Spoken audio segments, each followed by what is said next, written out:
যখন আপনার জীবনে আপনার বাবা মা থাকবে না, তখন বুঝবেন আপনি যে এই পৃথিবীতে আপনার আপন বলতে কেউ নেই। আপনার মা ছাড়া কেউ ছিল না। তখন আপনার মনে হবে জীবনটা থমকে গিয়েছে, মনে হবে জীবনে আর কিছুই নেই, সব কিছু শূন্য শূন্য লাগবে। সবাইকে দেখবেন কেমন জানি পরিবর্তন হয়ে যাচ্ছে, আপনার সাথে এমন ব্যবহার করবে, এমন মনে হবে তারা যেন আপনার চেনা পরিচিত কেউ না।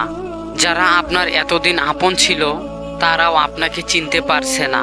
খুব একা একা লাগবে নিজেকে। তখন মনে হবে এতদিন যাদের আপন ভাবতাম তারা সত্যি আমার আপন ছিল না।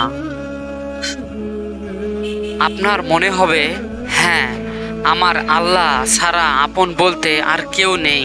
তিনি আমার প্রিয় রব, যিনি কখনো আমায় ভুলে যাননি। আপনার তখন কষ্ট হবে অনেক, কিন্তু যদি তাদের শুধুমাত্র আল্লাহর জন্য ভালোবাসেন তবে আপনার কখনো কষ্টই হবে না, কারণ আপনি তো তাদের আল্লাহর জন্য ভালোবেসেছিলেন। ভিডিওটি ভালো লাগলে শেয়ার করে দিবেন।